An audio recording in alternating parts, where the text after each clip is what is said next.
Vous sentez-vous parfois fatigué ou stressé chez vous, sans vraiment savoir pourquoi? Et si l'énergie de votre intérieur influençait votre bien-être au quotidien? Participez à notre atelier gratuit animé par Jean-Baptiste Vosco, énergéticien, géobiologue et expert Feng Shui, pour apprendre à diagnostiquer et harmoniser l'énergie de votre intérieur. Dans cet atelier exclusif, vous découvrirez notamment comment diagnostiquer votre espace de vie, vous apprendrez à décrypter vos ressentis et l'énergie des objets qui vous entourent et vivrez une harmonisation en direct de votre espace de vie et à l'intérieur de vous. Vivre heureux et en bonne santé devrait être la norme. Alors, faites le premier pas vers un intérieur harmonieux et une vie plus alignée. Cliquez en haut à droite de l'écran ou en description pour vous inscrire à l'atelier. Déjà, sur une séance, l'avant-après, il est dingue. Déjà. Sur une séance. Sur une séance, déjà, il est dingue. Okay. Et il y a des gens qui oublient, en fait, le début de la... Heureusement que je note, hein. Je veux dire, attendez. Parce que les gens, à la fin, ils me disent, oui, mais bon, de toute façon, ça fait longtemps. Attends, là, j'ai noté, hein. On était à 10 sur 10 de perturbation. Il y avait colère, tristesse, honte, humiliation, tremblement, boule au ventre, et je suis une merde. Et ah oui, c'est vrai, effectivement. 1 heure plus tard, la personne, elle se demande pourquoi elle est venue, hein. C'est fou. Donc je vois que ça, en fait.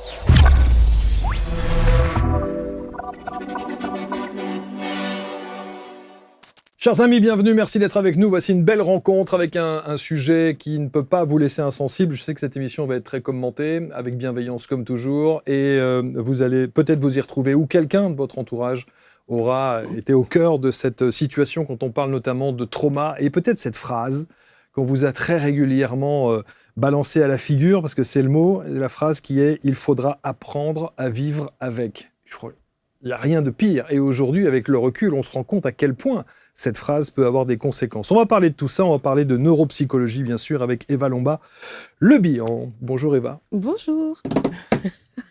Pim pim. On vous dira pourquoi, parce qu'évidemment, il y a une petite connotation musicale avec un instrument de musique qu'on affectionne particulièrement. Merci d'être là, Eva. C'est moi. Merci de m'avoir invité. Merci infiniment. On va parler... Cette phrase, vous l'avez entendue ? Oh. Il faudra apprendre à vivre avec. Oui, tellement, bien sûr. Ouais, je l'ai beaucoup entendu. Avant même d'exercer. Parce que vous étiez au cœur de ces traumas dont on va parler. Oui, aussi. Ouais. Ouais. Alors aujourd'hui, vous êtes neuropsy et spécialiste en EMDR. Alors évidemment, cette pratique est une pratique que beaucoup de gens connaissent. Et même parfois, on l'entend, mais on redéfinira évidemment quels sont les grands traits. Et puis on va voir comment est-ce que vous pouvez accompagner ceux et celles qui sont victimes de ces traumas. D'abord, comment fait-on pour réellement savoir si on a eu un trauma ou pas? Comment savoir? Comment savoir? En fait, il y a tellement de réponses possibles. Quand on parle d'un événement particulier, si on pense à un événement qui appartient au passé et qui a encore des sensations désagréables, que ce soit des émotions désagréables ou des sensations physiques qui remontent, ça peut être une boule au ventre, une petite angoisse, la gorge qui se serre un petit peu. Déjà, c'est que c'est traumatique, en fait, c'est que c'est pas traité. Le cerveau n'a pas traité la situation. Mais ça veut dire que, parce que quand on dit le mot trauma, il y a un degré dans ce mot. Et trauma, il y a tout de suite, c'est pas qu'une émotion pour le coup. Le trauma, c'est beaucoup plus, on a le sentiment que c'est beaucoup plus lourd, beaucoup plus profond. Alors qu'en fait, le trauma, c'est très très vaste. C'est tout ce qui appartient au passé et qui a encore un impact sur le présent. C'est tout ce qui a encore une charge émotionnelle négative, douloureuse, ou des croyances négatives qui sont associées, alors que l'événement appartient au passé. C'est beaucoup plus large que ce qu'on peut penser. En fait, la plupart des gens pensent qu'un trauma, ça va être un accident de voiture, ça va être une agression, ça va être d'avoir perdu quelqu'un, un décès, une maladie grave, alors qu'en fait, le trauma, ça peut être... alors, la problématique traumatique, ça peut être un manque d'estime de soi. Et là, on va aller rechercher les traumas qui sont à l'origine de ce manque d'estime de soi, des traumas qui ne sont donc pas traités par le cerveau, d'où la problématique du présent. C'est très, très large. Oui, c'est très large. Toute souffrance. Oui, et même parfois aussi, ça fait partie de ces mots trauma où on a le sentiment qu'il y a aussi une sorte de grand fourre-tout, quoi. C'est-à-dire qu'on y met un petit peu tout. Et même parfois des traumas inconscients. Et oui, effectivement. Là, on peut aller toucher à des traumas transgénérationnels, on peut aller toucher... selon nos croyances, à la question karmique, selon nos croyances. Voilà. Ça, c'est vrai qu'on peut y mettre énormément de choses, mais à juste titre, je pense. Bonjour à tous, j'ai le plaisir de vous annoncer notre venue à Bordeaux le 7 décembre pour une journée exceptionnelle où je vous proposerai un atelier de constellation intégrale. Si vous êtes intéressé par la relation parent-enfant et que vous souhaitez l'améliorer, que ce soit la partie enfant, la partie adolescente et la partie adulte, par rapport à la mère et par rapport au père, je vous invite à réserver vos places sur le site ABC Talk rubrique événements pour nous rejoindre le 7 décembre à Bordeaux. Alors on va voir évidemment comment est-ce que vous en êtes arrivé à cela, parce que votre parcours de vie est jonché aussi de situations trauma, dont une situation qu'on va évoquer dans un instant, qui a un point commun avec la mienne. Oui, vous allez voir aussi. L'école. L'école, ça aussi, alors ça commence par là. Vous, ça commence par là, les traumas ? C'est souvent beaucoup plus précoce que ça. Ça commence des fois même dès la grossesse de notre maman. Et bien avant. Mais on va dire de ce qui a commencé à être conscient assez tôt, ça a été l'école, ouais. Qu'est-ce qui s'est passé ? L'école, en fait, j'ai été moquée à l'école, voilà. Et puis j'étais assez bavarde, je parlais beaucoup et j'étais assez vive.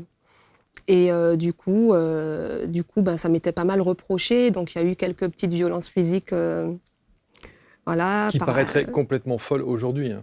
J'avoue. C'est-à-dire aujourd'hui, ne serait-ce que tirer la joue, tirer l'oreille, c'est improbable. Ouais. Les parents s'insurgeraient et la prof ou l'instit serait sans doute convoqué à l'académie avec une mise à pied. Non mais c'est vrai. C'est vrai. Alors qu'à l'époque... Alors mes parents ont vu des bleus. J'avais des bleus sur les jambes. Ah oui, quand même. Ouais. J'étais frappée à coups de bâton par la maîtresse. Mais non. En primaire, ouais. Mais qu'est-ce que c'est que cette école ? C'est le bagne ou quoi ?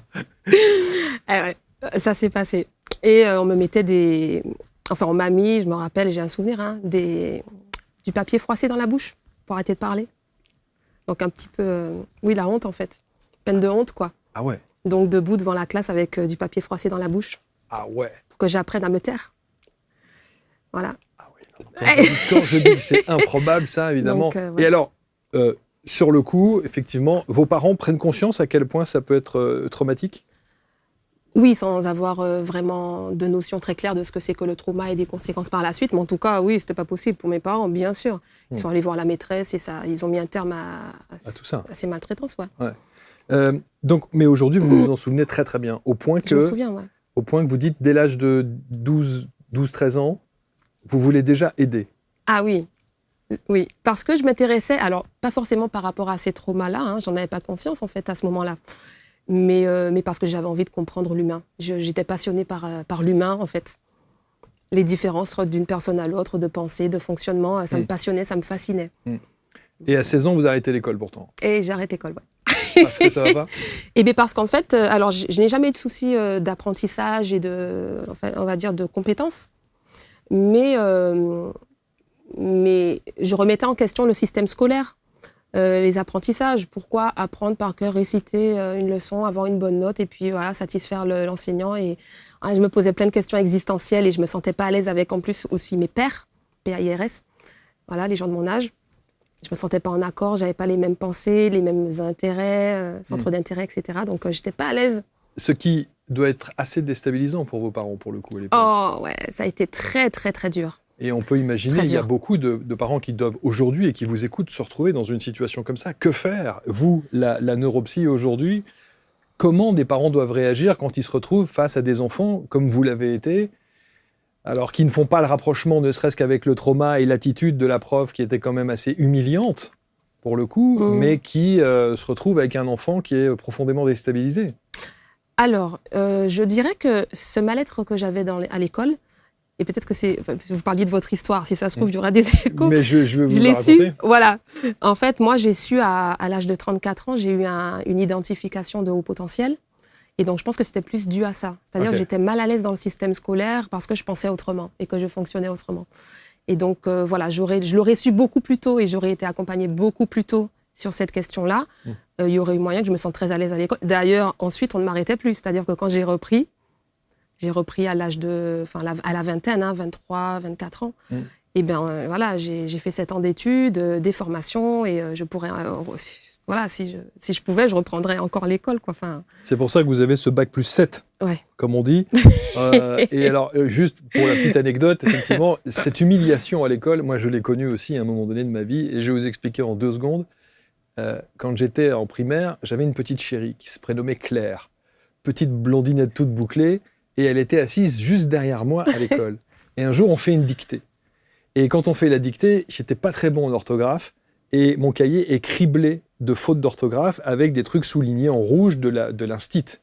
Et pour me dire à quel point j'étais mauvais, l'institutrice avait accroché avec une pince à linge, le cahier grand ouvert dans mon dos, comme ça, Wow. avec les 2 pages de la dictée criblées de fautes. Ce qui fait que non seulement j'avais l'humiliation du geste avec la pince à linge qui tenait le cahier, mais en plus, c'était juste derrière ma petite chérie, enfin juste devant, elle était derrière, et elle voyait dans mon dos le fait que j'étais un cancre et que j'étais pas bon du tout à l'école avec le truc. Cette image-là m'a traumatisé. Mais oui. Non mais vous voyez ce que je veux dire? Oui. Et c'est un geste. Alors peut-être que les profs à l'époque ou les instits à l'époque n'étaient pas conscients de ça et qu'ils étaient peut-être pas formés Bien sûr. sur l'humiliation que peuvent avoir certains de leurs comportements. Mais ça prouve à quel point il y a des conséquences derrière. Alors, ce qui est intéressant, je sais pas si... Enfin, je me permets... Hein. Oui, bien sûr. Allez-y. Ce qui est intéressant, Madame c'est la de... psy, allez-y, racontez-moi, madame la neuropsy. Alors, qu'est-ce que j'aurais dû savoir ou j'ai pas compris à l'époque? Ce qui est intéressant, et en plus, on a nos 2 histoires, c'est d'aller regarder ce que ça a pu créer par la suite ou qu'est-ce qui s'est intégré comme mauvaise croyance sur vous. Là, on va rentrer dans ce que c'est que le trauma, là. Alors, je vais vous Ça dépend des gens, en fait. Alors, je vais vous dire, ma plus grosse hantise était la lecture à voix haute à l'école. Le fait de devoir lire à voix haute quelque chose me tétanisait de peur. La prise de parole en public me tétanisait, ce qui est quand même un comble avec ce que je fais aujourd'hui. Oui, donc bravo, vous l'avez transcendé. Alors, je suppose que j'ai dû le transcender, inconsciemment. Voilà. Et en fait, du coup, dans le trauma, on va intégrer... Donc, pendant une situation qui est vécue, qui devient traumatique, parce que le cerveau ne va pas pouvoir traiter toutes les informations, à cause de la charge émotionnelle, en fait, on va intégrer des émotions douloureuses. Donc, la peur, vous dites, la peur. Moi, c'est plus la honte. Donc, vous voyez, ça dépend. Peur, honte. Ouais, c'est un peu la même un chose. petit mix. Hein. Ouais, c'est vrai. Émotion, sensation physique. Donc, peut-être qu'il y a une sensation qui s'est ancrée dans le corps. De peur. Ouais. Mais vraiment. Angoisse dans le corps, poitrine oppressée. Ah, mais complètement. Et il y a des croyances négatives et limitantes qui ont dû s'ancrer. Alors, c'est peut-être de l'ordre de la punition, peut-être pour vous, j'invente, je ne sais pas, mais ça peut être, je risque d'être puni, je suis en danger, je suis en insécurité, je risque la punition. Et à ça s'ajoute, c'est que vous aviez le 2e effet qui se coule en rentrant à la maison, où vous en preniez une par votre père, qui vous disait, mais enfin franchement, mais t'es un bon à rien. Hein. Et j'ai entendu ça pendant des années. Voilà, pendant des années. Ouais, le fameux « qu'est-ce qu'on va faire de toi ?» etc. Je l'ai entendu maintes et maintes fois. Donc ça a pu toucher à l'estime de soi. Et l'estime de soi aussi, non mais bien sûr, tout ça est lié. Tout ça est lié, ce qui fait qu'à un moment donné, il y a un réveil, un sursaut. Quel a été, vous, votre sursaut? Le réveil, le sursaut c'est-à-dire que vous prenez conscience de tout cela et vous vous dites, vous surpassez ça, vous dépassez ça, tout ce qui a été traumatique dans votre enfance. En fait, le déclic a été quand je me suis formée à l'EMDR. Parce que j'ai eu mon diplôme de psychologue. Je ne me sentais pas de démarrer comme ça, de recevoir des patients comme ça, sans un outil concret et efficace. Et donc, j'ai cherché, en fait, un outil qui me permette d'avoir des séances efficaces où on sort de la séance où il y a un avant et un après séance, en fait. Et donc, je suis tombée sur le MDR. Je me suis dit, waouh, ça a l'air intéressant. Rappelons ce qu'est le MDR pour ceux qui ne connaissent pas. Le MDR, c'est une thérapie du traitement des traumatismes. Voilà, donc on va aller déprogrammer des situations traumatiques. Donc je vais en formation avec juste ça. Et pendant la formation, on expérimente en binôme le traitement des traumas. Et là, j'hallucine en fait. Là, c'est un truc de dingue. Je ne peux même pas décrire en fait. Là, c'est un truc de dingue. C'est-à-dire qu'on est en binôme. C'est-à-dire que on est en binôme. On s'entraîne en binôme pour traiter un petit événement qui a pu être douloureux dans notre histoire de vie. Donc moi, je prends un événement, je ne me rappelle plus lequel j'ai pris, mais je prends un événement de mon passé, qui est encore impactant dans le présent. Hein, c'est pour ça qu'on parle de trauma. Et donc, on utilise le protocole EMDR avec une stimulation bilatérale. Je pourrais détailler après comment ça marche. Le fait est que, au bout d'un moment, je n'ai plus la même charge émotionnelle sur l'événement. C'est-à-dire que j'ai traîné pendant plus de 20 ans avec une situation qui était douloureuse. Et là, en quelques minutes, sur un exercice en binôme, il n'y a plus la charge émotionnelle liée à l'événement. J'y repense, je m'y reconcentre comme si je revivais la situation. Et il n'y a plus cette charge émotionnelle. Il n'y a plus cette charge dans le corps, il n'y a plus la sensation physique, il n'y a plus l'émotion douloureuse, il n'y a plus la pensée négative qui est associée à ça. Les pensées négatives, c'est toujours sur soi. C'est je suis nul, j'aurais dû, je suis en insécurité. Voilà. Et en fait, il n'y a plus ça. Et l'événement commence à se transformer en souvenir et commence à se neutraliser. J'y pense, je me dis oui, bon, c'est du passé. J'ai ressenti ça sur le moment. Aujourd'hui, j'y pense, ça s'éloigne. Je me suis dit, mais c'est pas possible, c'est un truc de dingue en quelques minutes. Et en fait, c'est quelque chose qui persiste. En fait, c'est à vie. On ne revient pas en arrière. On n'est pas soulagé juste sur le moment. C'est définitif. Réglé définitivement. C'est définitivement réglé. Le cerveau a recréé de nouvelles connexions ou a retravaillé les connexions neuronales. C'est terminé. Et vous vous souvenez de la mise en place de cette session de MDR? Vous avez fait quoi? Quelle était la gestuelle? Quel était le protocole? Alors, le protocole, oui, je peux en parler. Du coup, en fait, on va connecter le cerveau à l'événement traumatique qu'on veut travailler. Donc, souvenir. Le souvenir d'un événement passé en général. Voilà, on y pense, on fait remonter la charge émotionnelle. En fait, c'est vraiment comme si on le revivait. Donc, on se remet dans la charge émotionnelle du souvenir. On peut s'appuyer sur une image, une sensation, un mot qui a été prononcé, le lieu où ça s'est passé, etc. Déjà, pardon, si juste là, on n'y arrive pas, on peut considérer que ça n'est pas un trauma alors? Si on n'arrive pas à revivre la charge émotionnelle? Alors, si vraiment on se replonge dans l'événement mentalement et qu'il n'y a pas de charge, il ne se passe rien, que c'est un souvenir, il se passe rien, on s'en fout, c'est pas un traumatisme. C'est pas un trauma. C'est un événement qui a été traumatique ou qui a été très douloureux, qui ne l'est plus aujourd'hui. Donc on l'a réglé. Il est réglé, il n'est pas traumatique, il n'y a pas de conséquences négatives de cet événement sur notre présent. Ok. Voilà. Après, c'est au thérapeute de voir si vraiment c'est réglé pour le patient ou si en fait c'est une forme de dissociation, que le patient n'est pas connecté à l'événement parce que c'est une stratégie. Bon, là c'est autre chose. De survie ou de voilà, ok. C'est protecteur ou oui, voilà. C'est ça. Ça c'est autre chose. Mais en tout cas, oui. Donc, vous faites le process. Donc, on se connecte à l'événement avec toute la charge émotionnelle. On identifie donc l'émotion ou les émotions associées au trauma, la sensation dans le corps, la croyance négative associée à l'événement.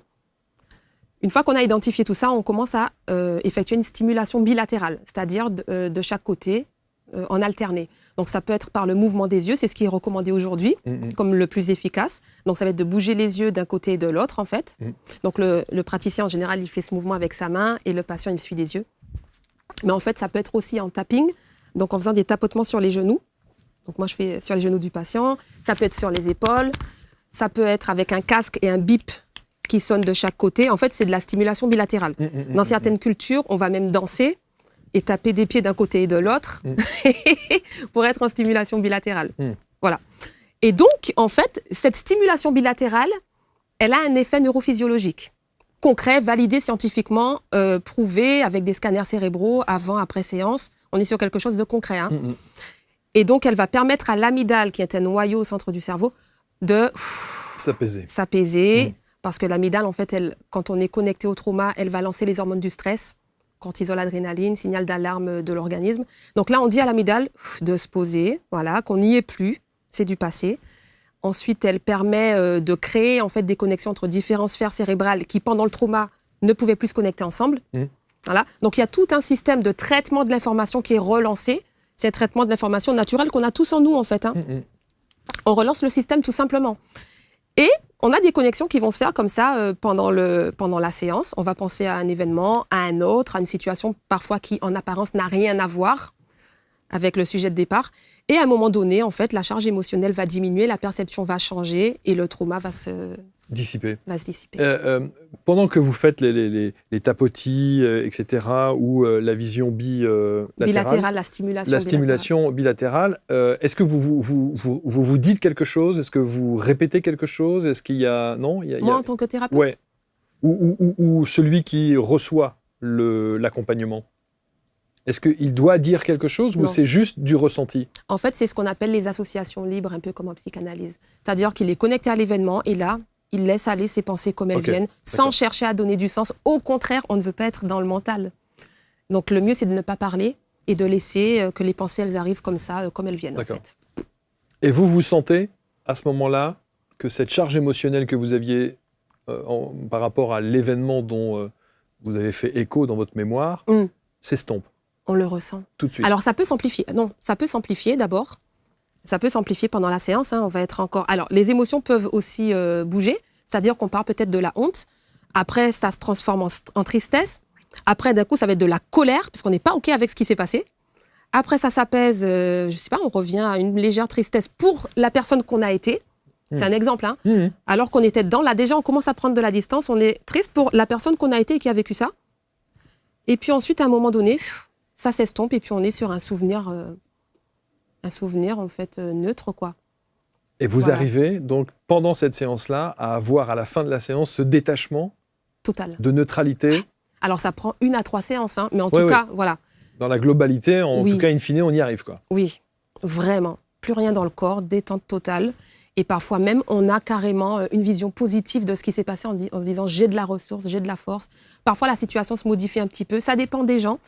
Parfois, on va avoir, comme je vous dis, la sensation d'un souvenir neutre.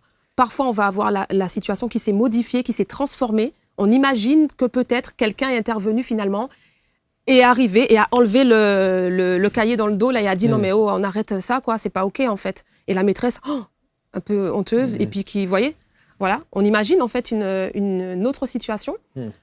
On se rappellera toujours de la vraie version, mais à chaque fois qu'on va y penser, on aura toujours la résolution qui va arriver en fait, et puis avec la sensation positive d'avoir été défendu, soutenu, et puis que la situation se soit réparée. Mais ça, Eva, c'est dans le principe où on arrive à identifier un trauma. Bonne question, À merci. partir du moment... Non, mais c'est vrai, Oui, il y a des tas de gens qui se sentent mal Oui, et qui n'arrivent pas bien sûr. à expliquer pourquoi. Et le nombre de personnes qui décident d'aller voir un thérapeute et qui se retrouvent en cabinet ou en visio, peu importe, et qui disent « Bon, ben là, je suis en face de vous, je sais que je dois l'être, Ouais. je sais que j'ai besoin de votre accompagnement, mais je ne sais pas pourquoi. C'est la Il y en a plupart plein. des gens. Non, mais c'est la plupart. C'est la plupart des gens. Donc, ils arrivent avec une problématique. Estime de soi, j'ai un problème d'estime de moi, où je me sens mal, où je suis tout le temps dans le contrôle. On essaie d'identifier un petit peu, par exemple, dans le présent, qu'est-ce qui crée la sensation. C'est-à-dire, la personne, elle ne se sent pas bien. Qu'est-ce qui se passe dans le présent? Dans quelle situation vous vous sentez mal? Est-ce que c'est au boulot? Est-ce que c'est dans la famille? On creuse un petit peu. On voit un petit peu quel est le quotidien de la personne, C'est ça, le etc. spectre Voilà. général de... Ouais. Voilà. On voit un petit peu. Donc, on prend une situation concrète où elle ressent ce mal-être. Et c'est là qu'on va aller identifier. En fait, c'est ça qui est intéressant. Hein. C'est qu'on va partir, pas de la situation traumatique, mais on va partir de ce qui s'est ancré. C'est-à-dire les croyances, les émotions et les sensations physiques. Ce que ça a généré. Ce que ça a ancré et généré. C'est pas le trauma en lui-même. C'est la conséquence du trauma qu'on va chercher. On va partir. Comme on n'a pas les éléments, là, vous me donnez l'exemple de la personne Oui. qui n'a pas les situations Oui, traumatiques. oui. Donc là, on va prendre dans le présent ce qui se joue. Ok, Qu'est-ce ok. qui se joue? On Ok. est à quelle, on est sur quelle croyance négative, quoi. Ok. On part de ça. Et là, on va aller rechercher dans l'histoire de vie qu'on va aller retracer de la naissance à aujourd'hui. On va aller regarder à quel moment la personne elle a ancré ses croyances négatives, ses sensations négatives douloureuses, en fait. Donc finalement, on n'est pas tant dans le mental, en fait. On est dans ce qui se passe maintenant, dans le ressenti. Et là aussi, vous utilisez le MDR pour aller rechercher ces informations-là? Alors, non pas à proprement parler, mais on peut se connecter à la sensation de mal-être, même si on n'a pas l'explication ni la source. On se connecte à la sensation de mal-être. Qu'est-ce que vous ressentez? C'est où dans le corps? Qu'est-ce que vous vous dites de vous, etc. Et là, quand est-ce que vous avez déjà ressenti ça auparavant? Donc, il n'y a pas de stimulation bilatérale, mais on se connecte à la sensation. Et quand est-ce que vous avez ressenti ça auparavant dans votre histoire de vie? Et là, vraiment, il y a des flashs de situations qui viennent, en fait. C'est, ah ouais, quand j'étais à l'école, à tel moment, ah, mon grand-père me disait que, ah, mais j'ai perdu un ami et ça m'a fait ressentir exactement la même angoisse. Vous voyez? On retrace comme ça. Voilà. Je vais me poser la question de savoir quelle différence, parce que vous avez fait des études de psychologue pour Oui. le coup, Ouais. quelle différence il y a entre une neuropsychologue et une psychologue? Ça veut dire que vous n'avez pas le même cursus? Alors, moi, en réalité, j'ai un master en psychologie clinique orienté psychologie interculturelle. Et ouais, j'ai démarré ma thèse de doctorat en, en interculturel sur, rien à voir, sur les religions d'origine afro, alors Ok. afro-cubaine Ouais. et vaudou haïtien, ouais, à Cuba. Rien à voir. Rien Ah à oui, voir. Rien à incroyable. voir. Ouais, rien à voir. Non, mais on sait déjà à quel point c'est une Donc, j'ai tannée pas- d'arriver au doctorat, mais si en plus de ça, vous choisissez un angle bien spécifique, bien fermé, Ouais, c'est... Ok, ouais, rien à voir. ok. Rien à voir. Et donc, en fait, après, j'ai passé un diplôme universitaire en neuropsychologie. Donc, j'utilise le titre de neuropsychologue parce que je m'y reconnais beaucoup plus. D'accord. Voilà.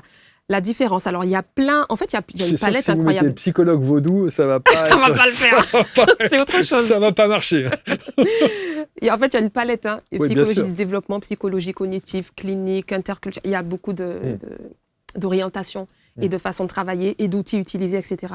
On va dire qu'en clinique, moi, dans ma formation, on était plus sur laisser le patient élaborer un petit peu. On lance des petites pistes, mais on le laisse penser, réfléchir, voilà, sans attendre de résultats. Et moi, c'est ce que je ne voulais pas.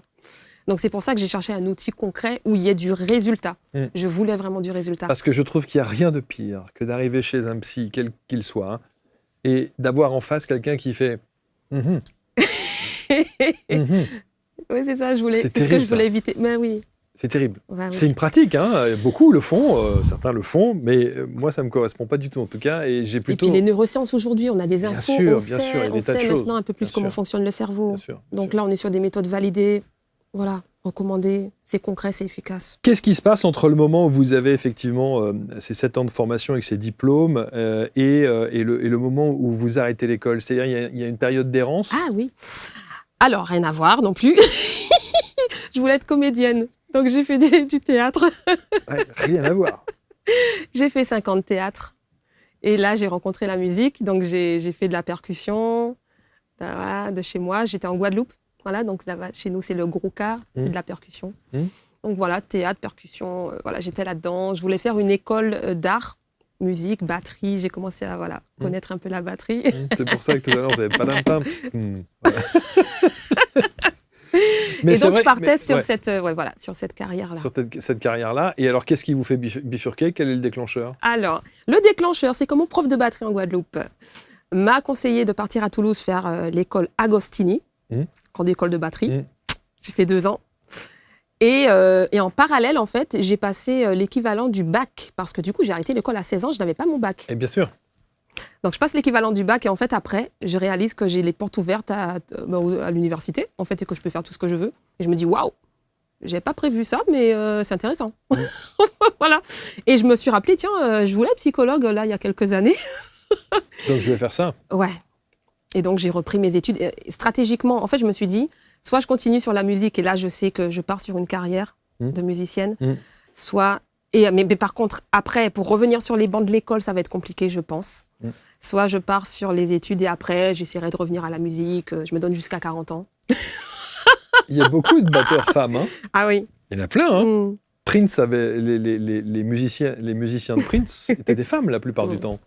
Les batteurs et tout, bon, extraordinaire. Donc aujourd'hui, vous avez trouvé... C'est le MDR qui aura été votre révélateur. Oui. Ah oui. Vraiment. Je me suis dit justement, eh bien non, je n'ai pas à vivre avec tout ça en fait. Exact. Mon vécu, Est-ce que mon ça veut passé. dire qu'aujourd'hui, le MDR, enfin l'approche que vous en avez, c'est que dès l'instant où vous allez chercher, que vous ressentez une émotion particulière, donc négative pour le coup, le MDR entre en jeu? Alors là, c'est très intéressant comme question parce que moi, je suis une obsédée du travail sur soi.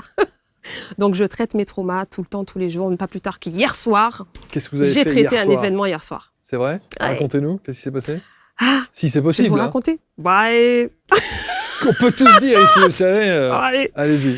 Alors, en fait, ce qui s'est passé, c'est qu'il y a quelques jours, j'ai acheté dans un institut, j'ai acheté des produits de beauté, en fait, Ouais. un peu cher. Et en fait, quand la caissière a annoncé le prix, donc voilà, elle annonce le prix, c'est OK. Moi, j'ai travaillé sur mon rapport à l'argent, avec les déprogrammations des croyances. Vous nous direz ce que c'est, quel est le rapport à intéressant, votre... ouais. Ouais. Et donc, les produits de beauté, un peu chers, mais vous dites OK. Oui, OK. c'est OK. Même Et si... là, oui, voilà, et bien justement, il y a quelqu'un qui comme ça, quand elle a dit le prix, quelqu'un qui passait par là, qui a entendu le prix, et puis j'ai senti... C'est ça. Et donc, et moi, ça m'a fait quelque chose. C'est surtout ça, en fait. C'est que moi, ça m'a mise mal à l'aise. Par rapport à J'ai cette eu dame? honte. Par rapport à... Ouais. Honte de pouvoir acheter ce produit par rapport à cette dame qui Ouais. visiblement était un peu gênée Ouais. par le prix. OK. Et donc, je me suis dit, on va, à un moment donné, on va aller regarder ça. Qu'est-ce que ça dit? Pourquoi ça me fait un petit truc, quoi. C'est pas grand-chose, hein. Non, mais c'est sûr. Voilà. Mais Première réaction, vous auriez pu vous dire, je m'en fous comme de leur... Bah, Oui. et alors, j'ai le droit de me faire plaisir en achetant les produits que je veux. ouais. Vous voyez ce que je veux dire? Ouais. Vous auriez pu. Mais non, ça génère chez vous une émotion et Ouais. donc vous voulez la traiter. Et ouais. Alors, qu'est-ce que vous faites? Et ben du coup, hier soir, je me suis dit, je suis posée là, j'ai le temps. Et donc, je me suis concentrée sur ce qui s'est passé. En fait, ce qui est intéressant, c'est pas tant la situation, mais c'est d'aller regarder la petite émotion, le petit truc, Évidemment. la petite angoisse. Et donc là, je fais ma stimulation bilatérale toute seule. Je ne recommande pas de le faire soi-même. Ça peut être très dangereux de chercher à faire de l'EMDR tout seul chez soi. Ok. Voilà, je le dis. Hein. Ça, c'est moi. D'accord. C'est mon petit... Je suis mon propre laboratoire. Et pourquoi c'est ce encore serait un autre dangereux sujet. En fait, on va toucher au trauma, on va ouvrir des dossiers, on ne sait pas lesquels, Ok. on ne sait pas comment, on ne sait pas ce qui va remonter. Il n'y a pas un thérapeute en face pour nous accompagner. Enfin, Ok, c'est ok. hyper dangereux. Il ne faut pas faire ça. Hein, c'est dangereux. Ok. Parce que les traumas, justement, s'ils ne sont pas traités, c'était protecteur à un moment donné qu'ils ne se traitent pas. Il y a une raison à ça. Donc, quand on va chercher à débloquer, à déprogrammer les traumas, on fait ça bien, on est accompagné par quelqu'un qui sait gérer. Et donc, voilà, je fais ma petite stimulation, je laisse remonter les situations sans mettre le mental, donc comme ça vient. Et je tombe sur mon père, qui a tellement souffert, qui travaillait dans le bâtiment, maçon, carreleur, et qui a tellement galéré pour avoir 3 sous. Et des fois, il n'était pas payé. Et je revois des images où il arrive en souffrance à la maison, fatigué, crevé. Cassé. Ouais, quoi. Et je me dis, mais waouh, tu dépenses comme ça pour du maquillage, et rappelle-toi que... Et donc, je pars avec ça. Et donc, on va dire le trauma d'origine, la mauvaise croyance qui s'est entrée, c'est je ne peux pas me permettre de dépenser de l'argent. Je n'ai pas le ou droit de même de m'offrir trop ça. gagner. Voilà. Ouais, bien sûr. Alors que, voilà, quoi. Et donc, je traite la situation. Mon cerveau traite la situation de la façon la plus adaptée possible, parce qu'en fait, c'est lui qui fait, je n'oriente pas avec le mental. Et donc, à un moment donné, je passe toutes les étapes, toutes les pensées qui peuvent arriver, mais à un moment donné, la résolution, c'est que je me dis, waouh, mon père, il m'a appris, il m'a toujours dit, ma fille, t'as le cerveau, t'as l'intelligence que j'ai pas eu. Et donc, toi, tu vas étudier, parce qu'il n'a pas étudié. Toi, tu vas étudier, toi, tu vas avoir des diplômes pour pouvoir travailler, être indépendante, ne pas avoir un patron en fait à qui tu vas devoir dire oui pour Rendre des comptes et tout qui va pas te payer, etc. Et je me dis, waouh, je suis en train d'honorer mon père en fait. Je suis en train de faire ce qu'il m'a toujours dit de faire finalement. J'ai étudié, j'ai les moyens de m'offrir des choses et voilà, c'est ce qui voilà. Donc je peux m'autoriser à ça. Et ça, c'est ça votre rapport à l'argent qui était compliqué par rapport à la situation avec votre père? Il y a beaucoup de mémoires qui n'en sont plus parce que j'ai traité beaucoup de choses déjà, mais de mémoires de pauvreté, de misère, de difficulté, d'assistante sociale, de Croix-Rouge, colis alimentaires, de choses comme ça. Bien sûr. Beaucoup de mémoires. Et donc forcément, ça limite en fait. C'est pour ça que on parle de tout, on parle partout hein, là. Hein. Bien sûr, non, mais c'est open, c'est open. Mais c'est intéressant. Non, mais c'est vachement intéressant de voir. Moi, je dis que, et je fais une petite parenthèse là-dessus. Bien sûr qu'on parle de tout ici. D'abord, on juge pas, et ensuite, c'est toujours intéressant de se dire. Quelqu'un qui estampille un titre comme neuropsy, etc. Tout le monde est coach, tout le monde est neuro de machin, tout le monde est dans le quantique, tout le monde fait ça. En revanche, tout le monde n'a pas le même parcours de vie. Qu'est-ce qui fait qu'aujourd'hui, vous avez la légitimité à être au-delà des diplômes et au-delà de vos 7 ans d'études? Il y a un parcours de vie.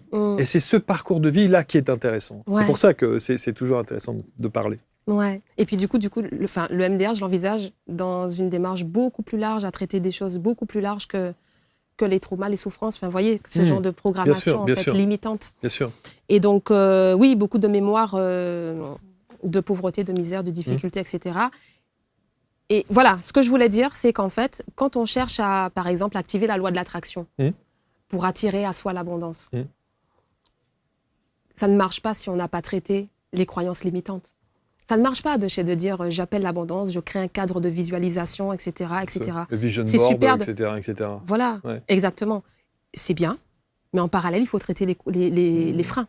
C'est comme si dans une voiture, on va appuyer sur l'accélérateur, mais on n'a pas baissé le frein à main. Exactement. Voilà. Donc en parallèle, c'est de traiter ces croyances limitantes. C'est je ne mérite pas, je n'ai pas le droit, l'argent est sale, ce n'est pas bien d'être riche, les riches sont méchants. Il y a un tas de choses. Si j'ai, l'autre n'aura pas, je prends à l'autre.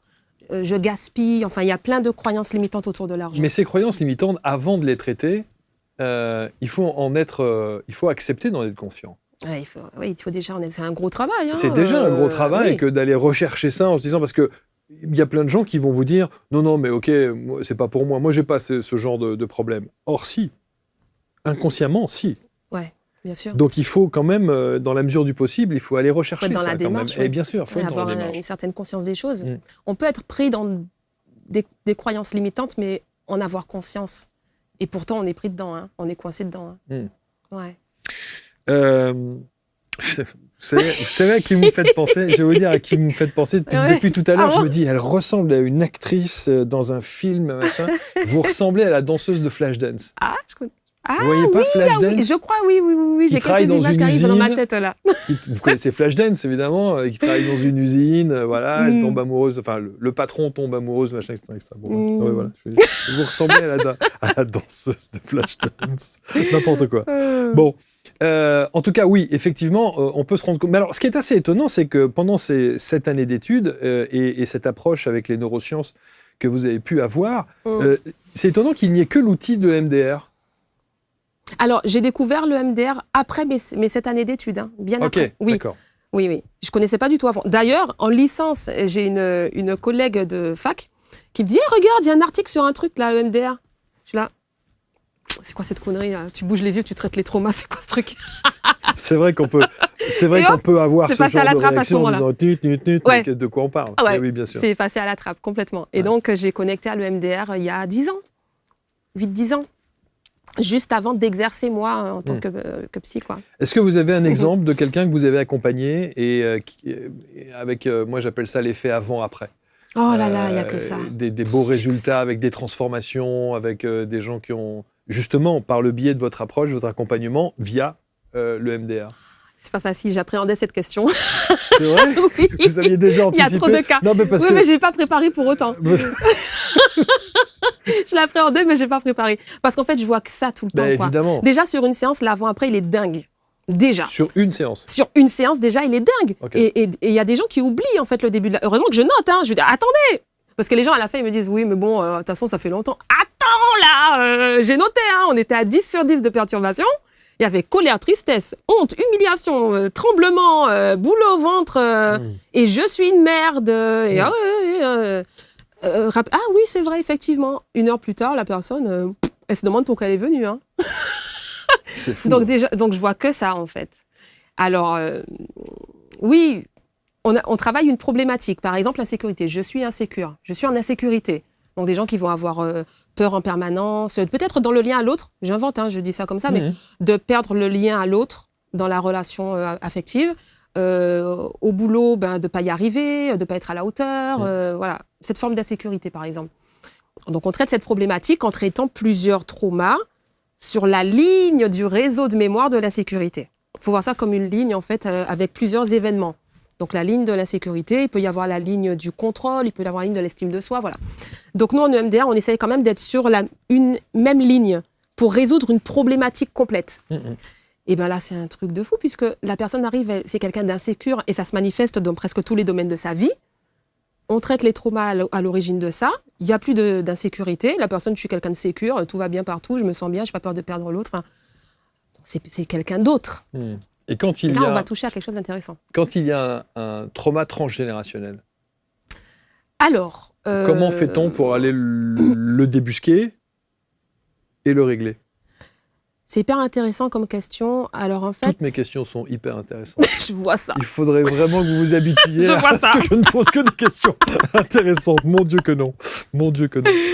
Alors, en fait, ce qui nous intéresse, on va travailler avec la personne telle qu'elle est aujourd'hui, là et maintenant, dans l'instant présent, et avec toutes les conséquences de ce qu'elle a pu vivre avant ou de ce qu'ont pu vivre les générations d'avant. Donc, c'est maintenant que ça se passe. On n'a pas forcément les réponses, on ne va pas aller rechercher dans l'arbre généalogique, etc. On peut ne pas avoir les infos, mais toutes les infos, elles sont là devant nous. Elles sont ressenties par la personne. Que la personne est la conséquence Exactement. de tout ça dans l'instant présent. Voilà, ce qu'elle manifeste aujourd'hui dans les problématiques. Donc, on va travailler avec les problématiques qui sont là aujourd'hui. Et en fait, son cerveau, il va aller réparer toutes les conséquences de ça, quoi. Et dans la séance, vous voyez, vous lui dites, vous ressentez, vous, que c'est du transgénérationnel et pas nécessairement quelque chose qui vient soit de ses parents ou de ses grands-parents? Parfois, je peux ressentir ça. Il y a plusieurs réponses là, mais parfois, je peux ressentir ça parce que simplement, dans son histoire de vie qu'on a suffisamment décortiquée, il n'y a rien de rationnel qui explique qu'elle puisse ressentir ça, même à l'inverse. Voilà. Donc, Donc, ça vient sûrement d'ailleurs. Et puis, parfois, je peux avoir des petites intuitions.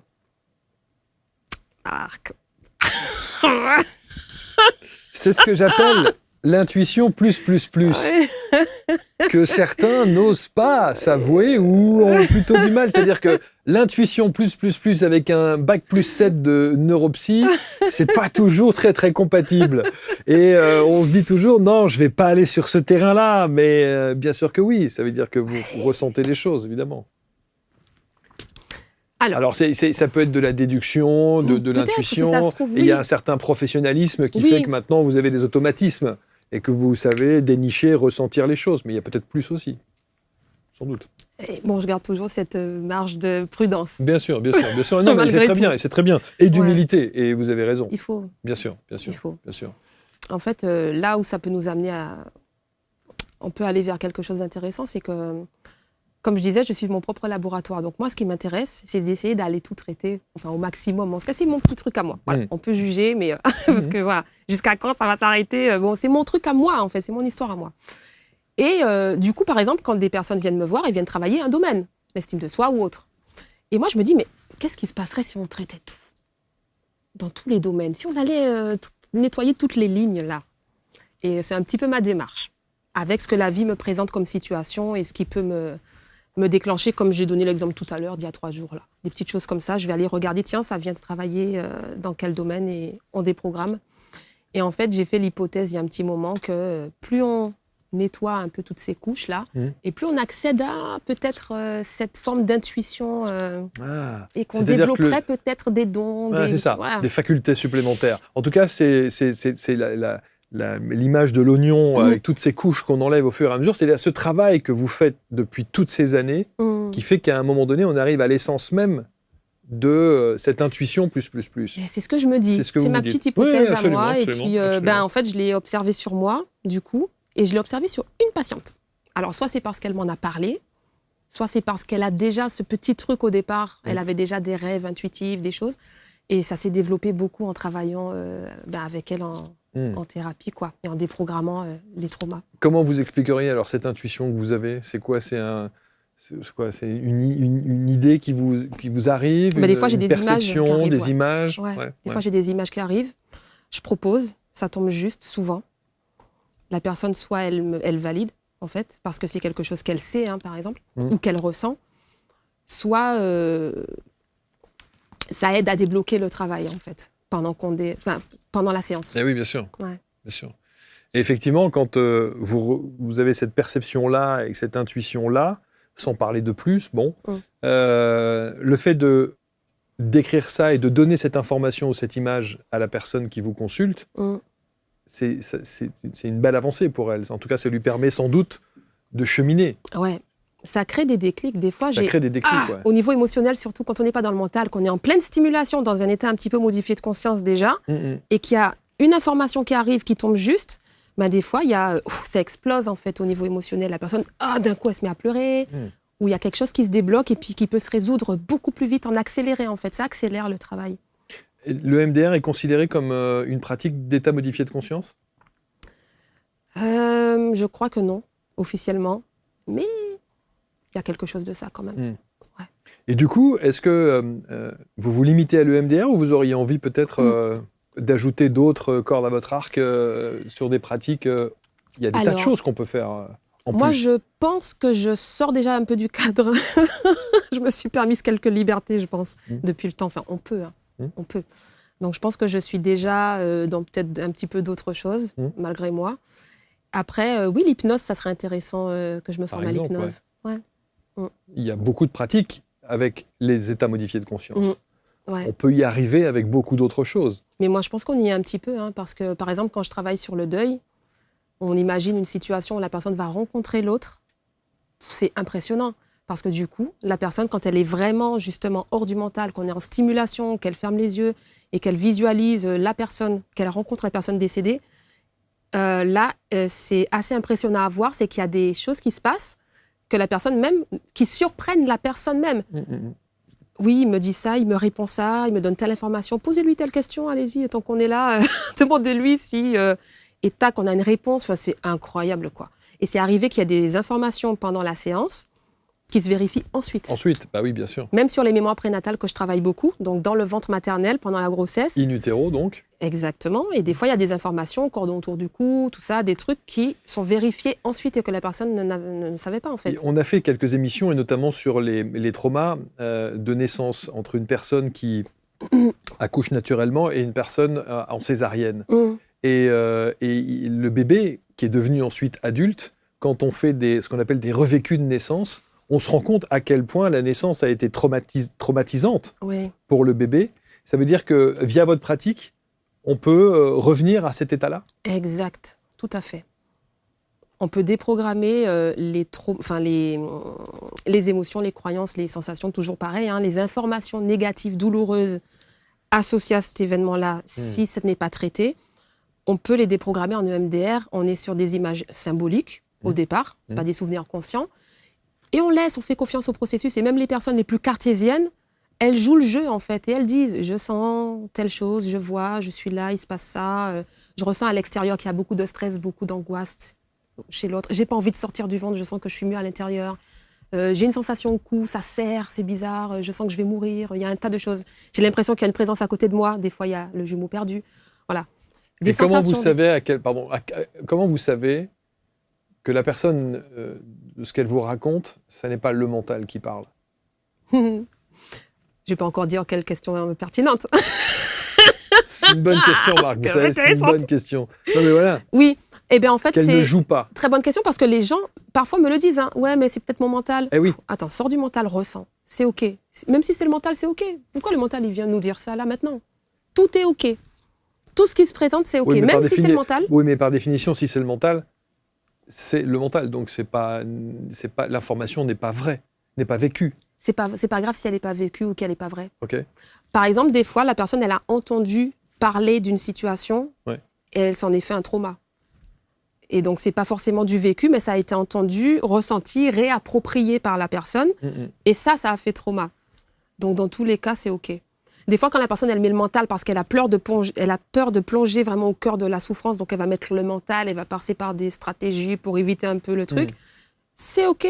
Tant qu'on est en stimulation bilatérale, le cerveau est en train de travailler sur tout ce qui se passe, même sur le fait qu'elle vienne mettre son mental dans la séance. On est en stimulation bilatérale, on vient travailler sur ça. Pourquoi elle vient mettre son mental pendant la séance ? Peut-être qu'il y a de l'insécurité, de la peur. De quoi ? De se livrer, d'être jugé par le thérapeute. Bien sûr. Tout ça se travaille en séance. Donc, sur votre protocole, il y a évidemment cette première partie d'échange qui doit être assez complète. Ouais, c'est bien quand c'est complet. Tant qu'à faire. On peut travailler à l'aveugle, sans aucune information. C'est ce que j'allais vous demander. On peut y aller comme ça, à l'arrache et direct. Ça m'est arrivé sur une petite fille qui n'avait pas envie de raconter ce qui s'était passé. Alors, je lui demande comment tu te sens de 0 à 10. C'est quoi ton émotion ? Dans ton corps, c'est comment ? Qu'est-ce que tu te dis, à peu près un peu ? Enfin, si tu peux dire 2-3 mots sur ce que tu te dis de toi à ce moment-là, on y va. Allez, stimulation, pense à ce qui s'est passé, c'est OK. On accompagne la séance, stimulation. Et là, maintenant, c'est comment tu te sens ? Il y a telle émotion, ça a bougé. OK, on continue. Et on fait une séance d'1 heure comme ça, et à la fin, comment tu te sens par rapport à l'événement ? Ça me fait plus rien, 0. Je sais pas sur quoi on a travaillé, en fait. Mais il y a eu un effet. À chaque fois que quelqu'un vient faire une séance avec vous, il repart obligatoirement avec un déblocage de quelque chose ? Ça peut être en cours de travail. Sur une séance, on peut être au milieu. On était peut-être à 10, on est peut-être à 9 à la sortie. Mais ça aussi, rien que ça, c'est à 8. Hyper difficile à donner cette échelle de ressenti. C'est hyper compliqué. Là, si vous me demandez comment je me sens de 0 à 10, si vous pensez on va pas le faire là, mais si vous pensez vraiment à une situation douloureuse, qui vous impacte vraiment, que vous fermez les yeux, que vous ressentez la situation, que vous revoyez où ça s'est passé, qu'est-ce qu'on vous a dit, tout ça, que vous êtes vraiment dedans, et vous aurez une petite idée quand même de 0 à 1. C'est vrai, vous avez raison. Non, vous avez raison. Je viens d'en revivre une et vous avez raison. Oui, tout à fait. C'est approximatif. Mais le fait de revivre cette situation, donc, cette émotion, elle est bien générée et ravivée par mon mental. Oui. C'est mon mental qui va aller chercher l'émotion. Ouais. Donc, c'est mon mental qui la dirige. Donc, si c'est mon mental, c'est pas bon. Il ne faut pas que ce soit mon mental. Il faut que ce soit... Remarquez, si, on accueille tout. Oui. Le mental va aller rechercher la situation, mais une fois que le mental donne l'information au corps, le corps prend le relais. Hein. L'amygdale relance les hormones du stress, le corps se souvient et tout et tout.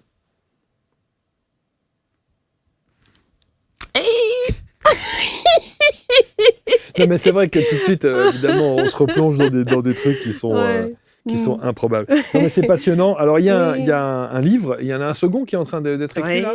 Vrai. Le premier s'appelle Les mémoires traumatiques. Alors, j'avais mis le visuel, mais on ne le voit pas très très bien. Je ne sais pas si sur l'écran, Mathis, tu peux nous l'afficher.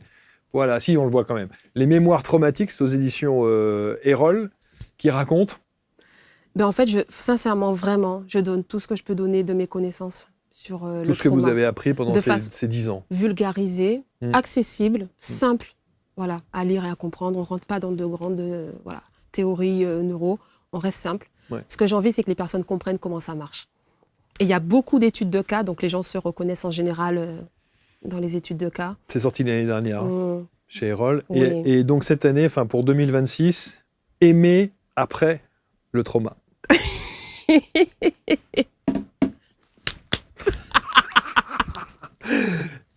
Qu'est-ce que c'est donc? Alors en fait, moi, je pense que en tout cas, j'ai envie d'avoir cette base-là. Le trauma. Qu'est-ce que le trauma? Comment ça fonctionne? Les conséquences? La résolution? Voilà. Donc ça, c'est le premier bouquin. Et après, je pense que c'est des petites ramifications que je vais pouvoir continuer à faire. Donc trauma et relations amoureuses, trauma et argent, trauma et travail, trauma et spiritualité, trauma, voilà. Donc là, on est sur la version trauma et relations amoureuses. Quels peuvent être les impacts de nos traumatismes de vie sur notre rapport à l'autre dans la relation amoureuse? Voilà.